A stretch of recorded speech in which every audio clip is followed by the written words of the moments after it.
কে সেই ক্রিয়াবাচক দিকটাকে ধরে এগোতে হচ্ছে, তার কারণ মানুষের সমস্যা সমাধানের জন্য। জ্যোতিষ, এটা জ্যোতিষের আলোচনার বর্গ, জ্যোতিষের সংস্থার আলোচনা হচ্ছে। জ্যোতিষ এখানে একটা মুখ্য আলোচ্য বিষয়, কিন্তু মনে রাখতে হবে জ্যোতিষ হচ্ছে ডায়াগনস্টিক্যাল সায়েন্স। আমার অনেকটাই হালকা করে দিয়েছে ব্রহ্মভাস্কর, আছে কিনা? আমার বন্ধু দিবাকরণও আছে, দিবাকরণও অনেকটাই বলে গেছে। তন্ত্র বিষয়ে, মন্ত্র বিষয়ে, মনসা ত্রায়তে ইতি মন্ত্রম, মনকে যে ত্রাণ করে সেই অক্ষরগুলোই মন্ত্র, এবং সেই অক্ষরগুলোর দ্বারা সৃষ্ট যা কিছু মনের অভিলিপ্সা তাকেই মন্ত্ররূপে স্থাপনা করা হয়, এবং যুগে যুগে এটাই হয়ে আসছে। এবার যেটা এই যে ক্রিয়াবাচক দিকগুলো মানুষের সমস্যা সমাধানের জন্য, এই যে বিজ্ঞান, আমরা তো বিশ্বাস করি জ্যোতিষ একটি বিজ্ঞান, অবশ্যই তো জ্যোতিষ একটি বিজ্ঞান, তো অ্যাস্ট্রোনমি থেকে অ্যাস্ট্রোলজি এসেছে বিশেষভাবে মানুষের সমস্যা সমাধানের জন্য। অ্যাস্ট্রোলজিকে এক্স ধরে অঙ্ক করার মতো সেই রকমভাবে আমরা ইউটিলাইজ করি to solve some equation, solve some problems. কিছু সমস্যার সমাধানের জন্য, মানবিক সমস্যা, রাষ্ট্রীয় সমস্যা, নানান রকমের সমস্যা সমাধানের জন্য জ্যোতিষ যেমন ডায়াগনস্টিক্যাল সায়েন্স, সেই রকম রেমেডি সম্পূর্ণভাবে তন্ত্রের দ্বারা করা যায়।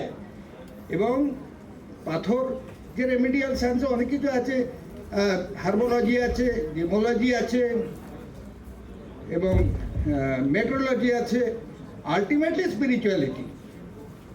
সর্বোপরি হচ্ছে আধ্যাত্মিকতা। সেই আধ্যাত্মিকতা যারা তন্ত্রের নানান রকম সমস্যার সমাধান, তন্ত্র দ্বারা নানান রকম সমস্যার সমাধান করা যায়। তো অতীতকালে যে সাধকেরা ছিলেন, মন্ত্রদ্রষ্টা ঋষি যারা, তারাও কিন্তু বিজ্ঞানী ছিলেন। তারা নিজেদের উপরে সব এই সত্যের প্রয়োগ করে, সত্যকে উপলব্ধি করে, তারা সেগুলোকে মন্ত্রাকারে, তন্ত্রাকারে বিভিন্ন রকমভাবে লিপিবদ্ধ করে গেছেন, এবং সেগুলোই বিভিন্ন রকম তন্ত্রে পর্যবসিত হয়েছে।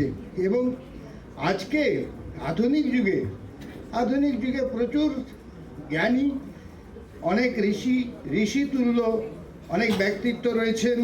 তাদের মধ্যে উল্লেখ্য অনেকের লেখা আমি বলতে পারি।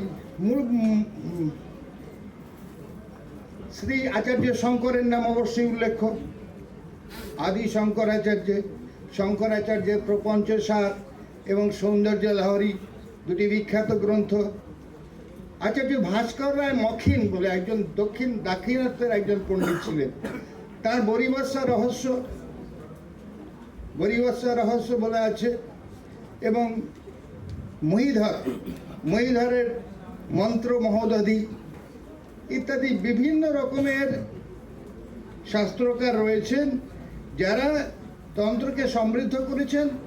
তন্ত্র সাধারণত আমাদের এই ভারতবর্ষের, এই আর্যাবর্তের আধুনিক কালের যে আধ্যাত্মিক বিষয়, সেটার উপরে ভিত্তি করে ভারতবর্ষে মোটামুটি 5টি ধারা আছে: বৈষ্ণবীয়, গাণপত্য, শাক্ত, সৌর, শৈব। এই 5টি ধারা আছে। এছাড়াও কিছু উপতন্ত্র আছে, যেমন সাবর, ডামর ইত্যাদি তন্ত্র আছে। আবার আমাদের এখানে তন্ত্রের মধ্যে কোনো ভেদভাব নেই। বিদেশ থেকে আগত সুলেমানি তন্ত্র, সেগুলো ঢুকেছে। আবার বৌদ্ধতন্ত্র ভারতবর্ষেরই তন্ত্র, সেটাও সংযোজিত হয়েছে তন্ত্রের মধ্যে।